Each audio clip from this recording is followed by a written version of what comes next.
Tyrese, what's up, man? Where you at right now? I'm in San Antonio. We played them yesterday. Play them tomorrow. I think I don't know if this is true or not, but it feels like it.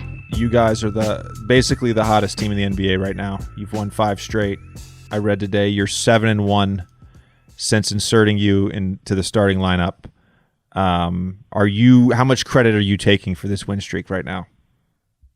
Not a lot at all. I'm just out here trying to play good basketball.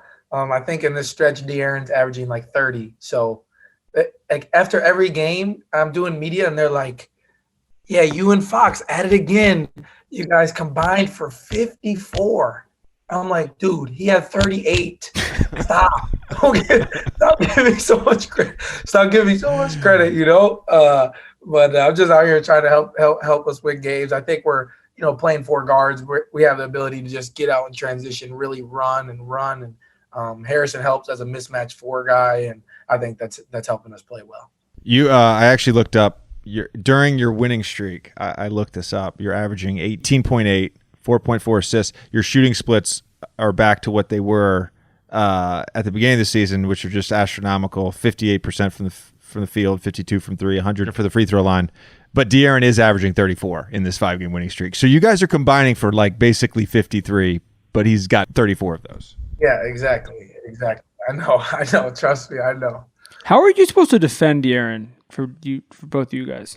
I haven't figured it out. That's what I tell you all the time. We're in the start of training camp, and they're just like, all right, Tyrese, you got Fox. I'm like, okay. And then when he starts making jumpers, it's just a long day. Because if you press up, he's going by you. Like, I don't think there's anybody in the league who knows how to at the guard position that knows how to control their speed like him. Usually guys that are as fast as him are just, playing 100 miles an hour. Like De'Aaron really knows how to slow down, and when he needs to turn on the jets, he's gone. Like, I think he's the fastest player in the league, but some people don't think that because he's not playing at 100 miles an hour. So, but when he's hitting these shots he's hitting right now, he's getting really good in the mid-range, slowing down, stepping back, and keeping people honest, then it's really hard to do. I don't know how you guys did in New Orleans. Not well. He averaged 40 against us in the 2 games. Yeah. He had 44, I think, in sack and 36. And basically every bucket down the stretch when we played in New Orleans. So he had in the 2 games he had 40 against us. What's impressive to me right now, at least in the last time we played, is the shooting. Because Tom, I don't know if you remember this. Like when we had him on the podcast, one of the things he said to me and you that really stood out was he's like, I know for my game to go to the next level, like it's not just about like shooting a high percentage. Like, the shot actually has to be a threat because it opens up everything else. And you get to see that on a nightly basis. And for someone like him with the speed and the athleticism and the finishing ability, if someone is just sort of packing the paint and playing 5 feet off versus being within arm's length to contest a 3-point shot, there's a huge difference for him in terms of getting downhill. Yeah, 100%. I think it's just, like I said, it's just about him keeping people honest, because he's really hard to contain.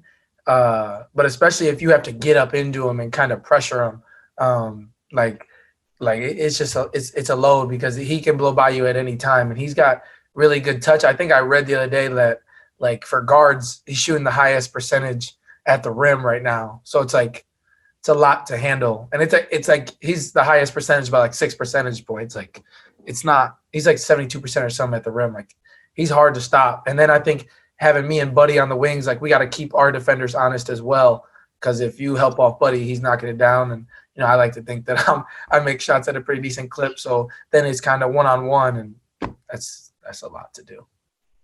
When you dumped, I think it was Aquafina, but when you dumped the Aquafina on Harrison's head, you snuck up behind him the other night.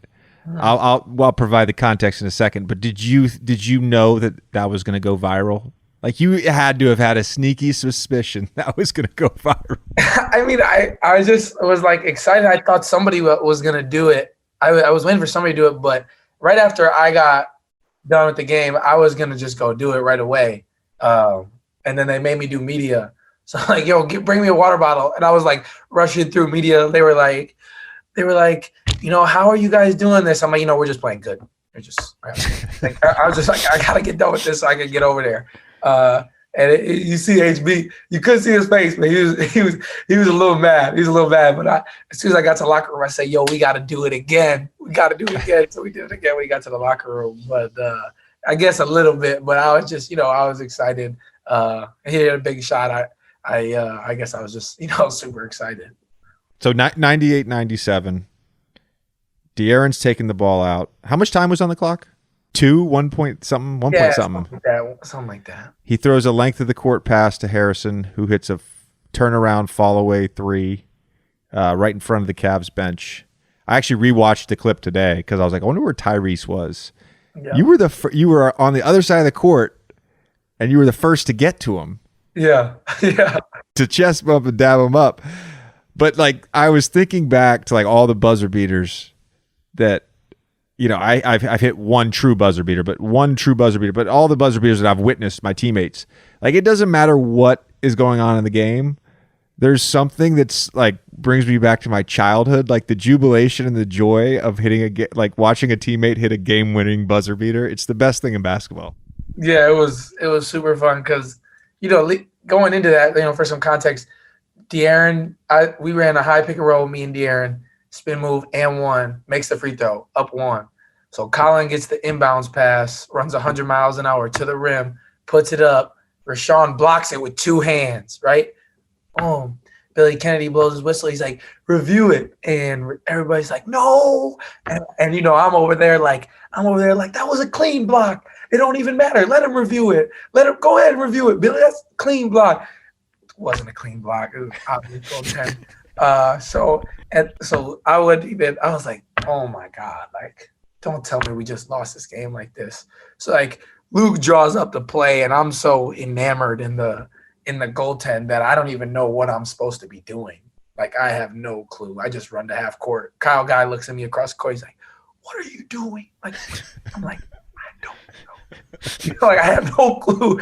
And, we throw him out. I just ran to the corner. And when Harrison caught it, for some reason, I just felt like it was going in. I thought it was a good concept because DeLon ran to half court, made Colin think that DeLon was going to catch it. So that made Harrison so open. But, yeah, it was just super exciting. That's my second buzzer beater that I've been involved with in the NBA this year. So it's been a fun year for us. It was a pretty insane pass. Like the physical pass was wild. Yeah, in the huddle, coach is like, can anybody throw a baseball pass? And nobody said anything. And then Fox was like, I can, And then in the post-game media interview, they're like, Luke's like, yeah, I wasn't going to trust Tyrese. I don't know if he can make that pass. I was like, dang, Luke, that's what we on. But, De'Aaron likes to talk about how he used to play quarterback and stuff. He just made a good pass, We didn't put 2 and 2 together for some reason until we were just chatting beforehand, before we started recording.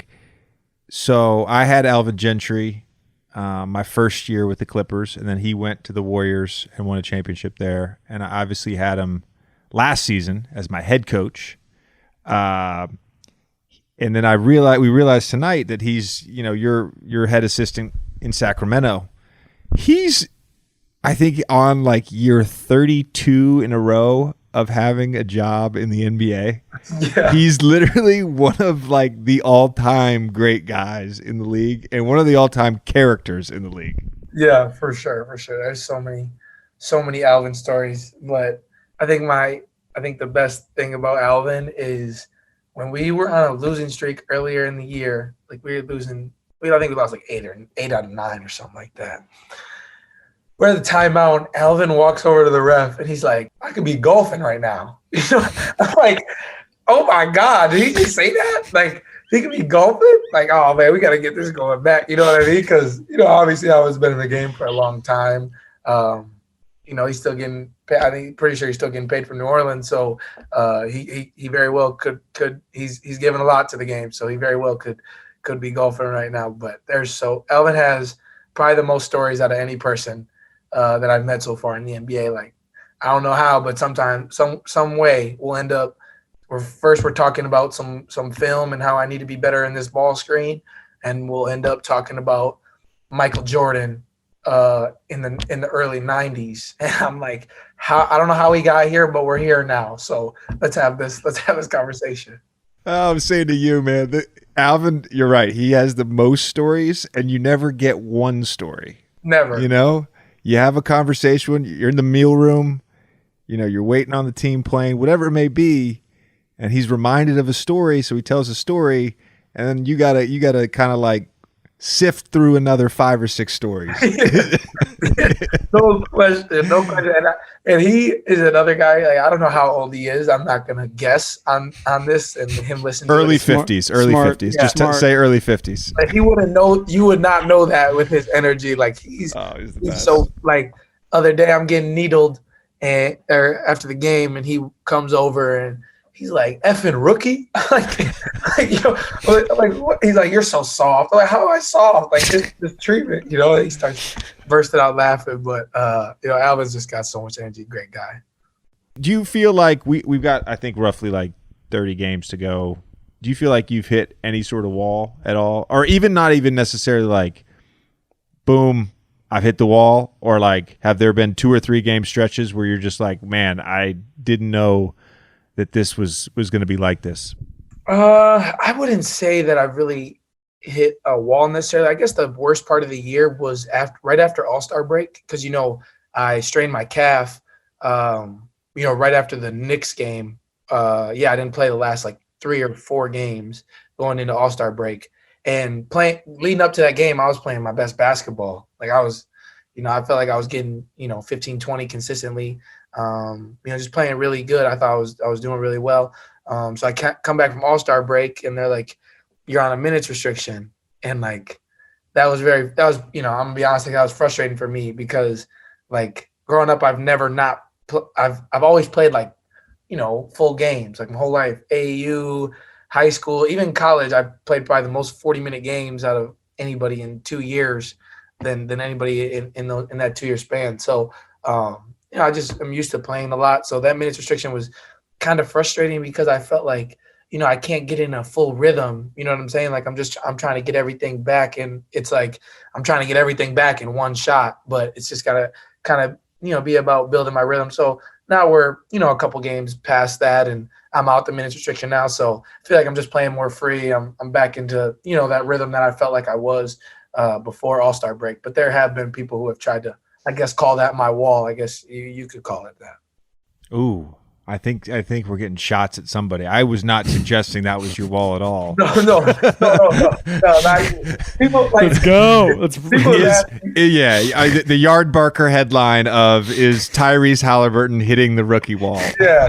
Like, I had 5 points on, 2 of 7 from the field. Like, I had a bad game, but it's definitely starting to come back together for sure. I like it. Context is so important, Tyrese.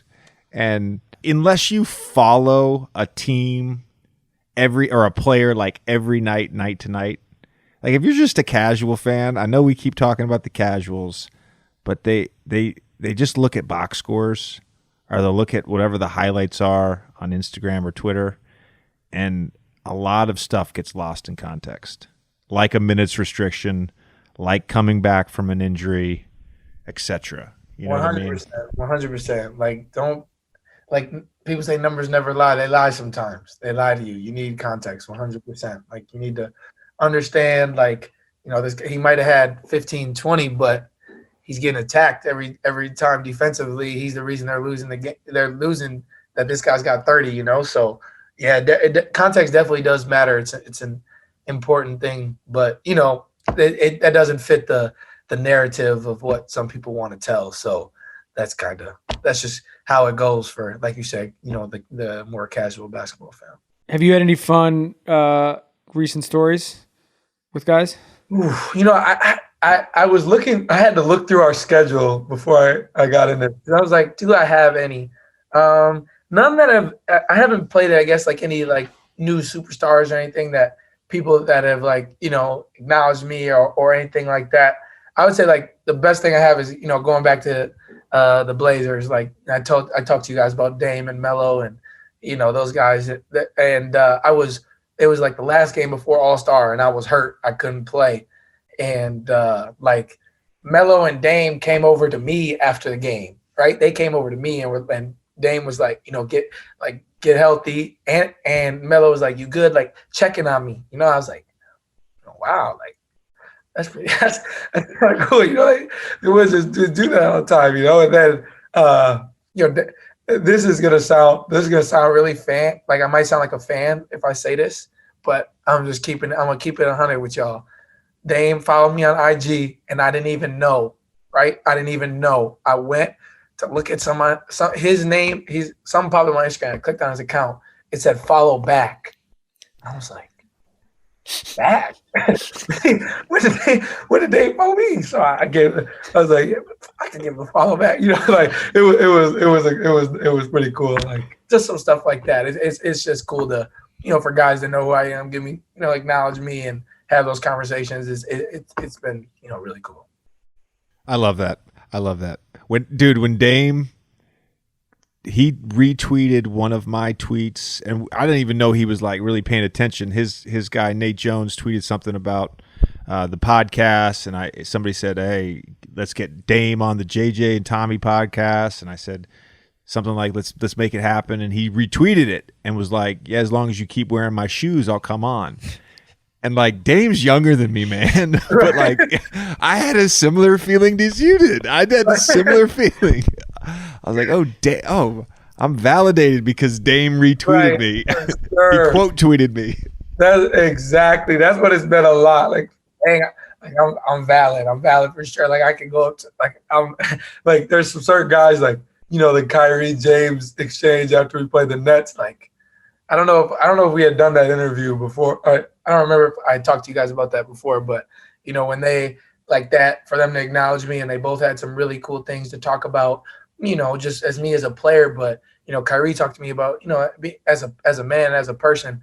That was really cool because like I've been a big, like those are guys, like similar to Dame who I've, looked up to my whole life. I wasn't into like comic books and stuff. Like NBA players are my superheroes. You know what I'm saying? So it's pretty cool to kind of have that acknowledgement, and hopefully that I can continue to have those conversations because, obviously they're vets in the game, so they can teach me a thing or two.